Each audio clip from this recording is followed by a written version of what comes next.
Continuamos en Conexión B, análisis, entrevista. Vamos a seguir con los temas económicos. Tu Morada presenta la opinión de Celso Eric Garrido del Castillo. Adelante, Celso. Muy buenas tardes. ¿Qué tal? Muy buenas tardes, mi estimado Jorge Luis. Qué gusto saludarte a ti y a toda la audiencia de NB Noticias, aquí en la cadena de los verdaderos clásicos en Mar FM. Oye, hoy vamos a platicar un poquito sobre las consideraciones del crédito automotriz. Vamos a dar algunos puntos que auxilian a que tomes esa decisión en lo que antes era denominado un lujo, un vehículo, y ahora pues forma parte de una necesidad.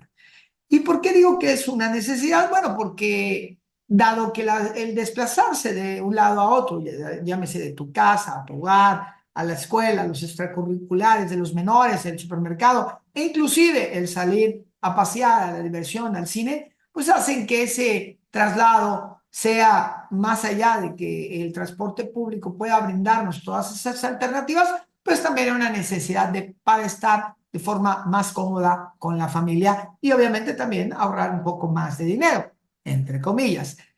Y me soporta este argumento dado que durante los meses de enero a mayo del 2024 se comercializaron 585.271 vehículos ligeros. Esto es un 12, perdón, 12,74% de más de lo que fue el mismo periodo durante el año pasado.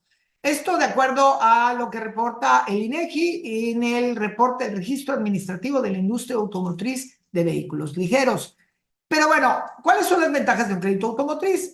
Las primeras tres ventajas que yo le veo es que la ventaja de un crédito está enfocada en ayudarte a comprar un coche en un periodo de tiempo para tus finanzas, por ejemplo.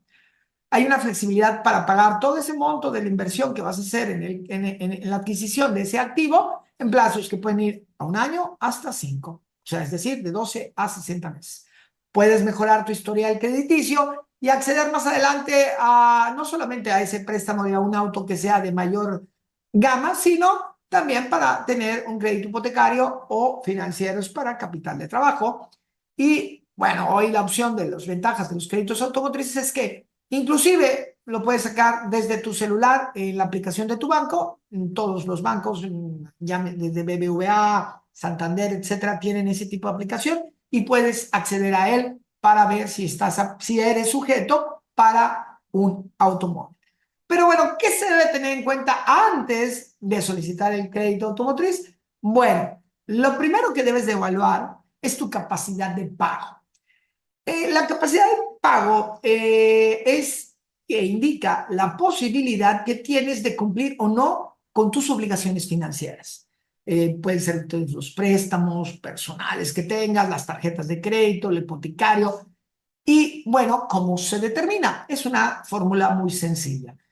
La capacidad de pago es igual a todos los ingresos, llámense tus ingresos por tu nómina, por tu trabajo, así como los ingresos pasivos, que pueden ser aquellos, por ejemplo, que tengas una beca bienestar, que tengas un fondo o algo de un apoyo gubernamental, o bien una renta, que también suma para tus ingresos, o bien una pensión por diferentes cuestiones. Estos ingresos van a ser restados o disminuidos por los gastos de vivienda. Tus gastos en general, tu comida, el pago que haces por la renta del lugar, si no tienes una casa, o por la hipoteca, y todos los que tengas, por ejemplo, destinados al consumo de alimentos, tus salidas, tu ropa, el trabajador doméstico que te ayuda, etcétera. Todos esos gastos menos, y van a ser sumados para restar a los ingresos todos los gastos que tengas en crédito, es decir, famosas tarjetas de crédito que tengas a 12 meses sin intereses, aquellos créditos personales que hayas sacado, o bien los créditos hipotecarios en los que estés comprometido, llámese un crédito Infonavit, que estés pagando. Esos, los gastos, más los importes destinados a las deudas, para sumarse y se van a enfrentar contra los ingresos. En relación, deben ser mayores los ingresos que los gastos, si no tienes un problema de solvencia. Sin embargo, ¿cómo lo podemos ejemplificar? Esto es muy sencillo. Imaginemos que ganas 10,000 pesos al mes y tus gastos totales suman 5,000 pesos. Significa que tienes disponibles 5,000 pesos para contraer obligaciones. Es decir, cuentas con un 50% de capacidad de pago. La razón de por qué se mide la capacidad de pago en porcentaje es para poder tener una idea general de la probabilidad que tienes para cumplir con el vencimiento de la mensualidad del crédito antes de la fecha que se dé. Ya que de no hacerlo, pues va a implicar intereses moratorios, que te estén llamando, molestándote en las mañanas y bueno, obviamente tu historial crediticio vea afectado. Pero ¿cuánto es bueno y cuánto es malo? Una buena capacidad de pago, para que todos tengan esa idea, es cuando sus créditos y su nivel de endeudamiento, o sus gastos y su nivel de endeudamiento no superen cuando menos el 40% de sus ingresos. Volviendo al ejemplo anterior, si ganas los 10,000 y tus gastos son 7,000, significa que tu capacidad de pago solo será de un 30%, con lo cual tu margen de operación pues del crédito sería un riesgo. ¿Por qué? Porque no solamente vas a pagar el crédito, dado que hay otros elementos cuando adquieres, por ejemplo, en el caso en el que estemos de la adquisición de un vehículo, hay otros gastos que vas a enfrentar y por lo tanto no solo debes de considerar lo que vas a pagar del crédito, sino otros gastos que están involucrados.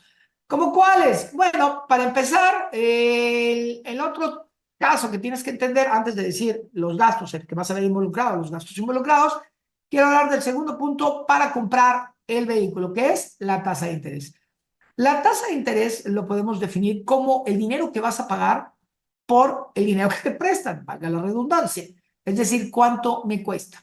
Y volviendo a la pregunta, ¿pero cuánto es bueno o es malo?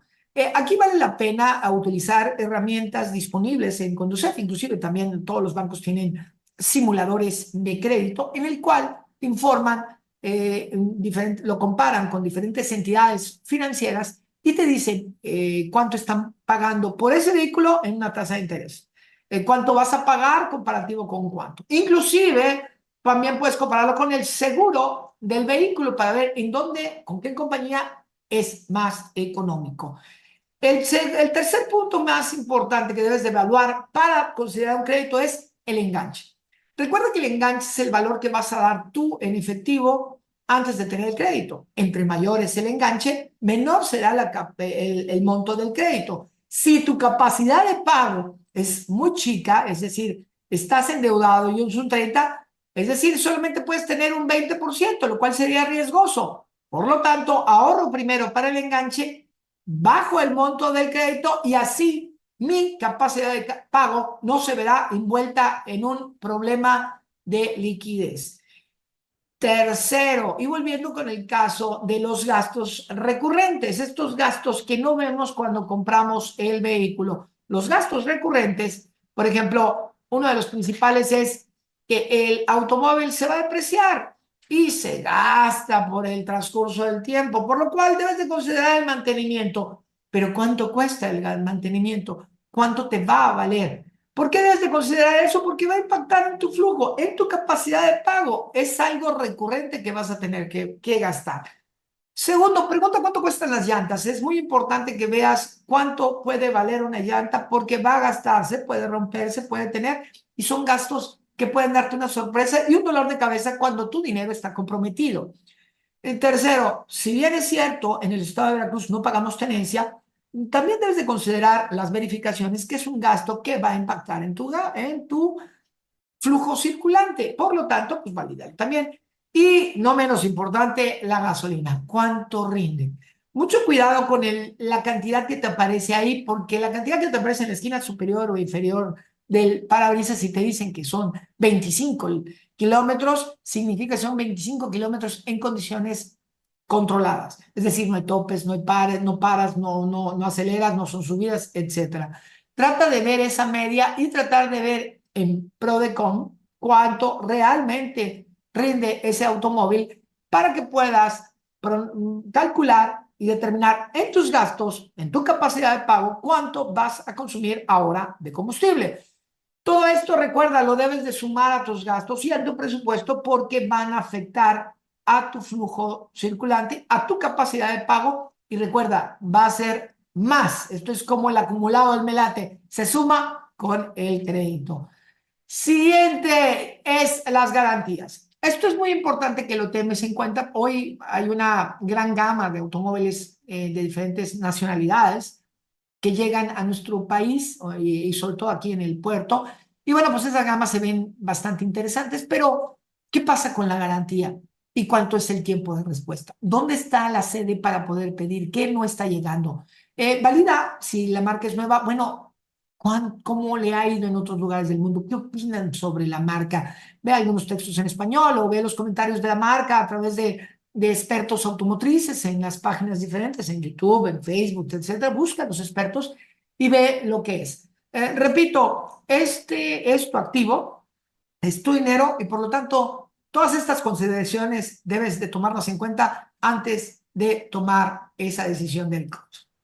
Me despido con esta maravillosa frase de Warren Buffett, uno de los mayores inversionistas estadounidenses y del mundo, son los más ricos del mundo. Y bueno, pues vale la pena considerar que lo que dice, pues tiene mucha razón. ¿Y qué dice? Pues dice lo siguiente, el riesgo viene de no saber lo que estás haciendo. Así que considera tus acciones. A todos, disfruten su día. A todos, carpe diem. Excelente jueves. Gracias, Jorge Luis. Saludos. Muchas gracias a Celso Eric Garrido del Castillo en nuestra sección de prevención y previsión financiera. Tu Morada presentó el comentario de Celso Eric Garrido del Castillo. Tu Morada, servicios de prevención y previsión financiera.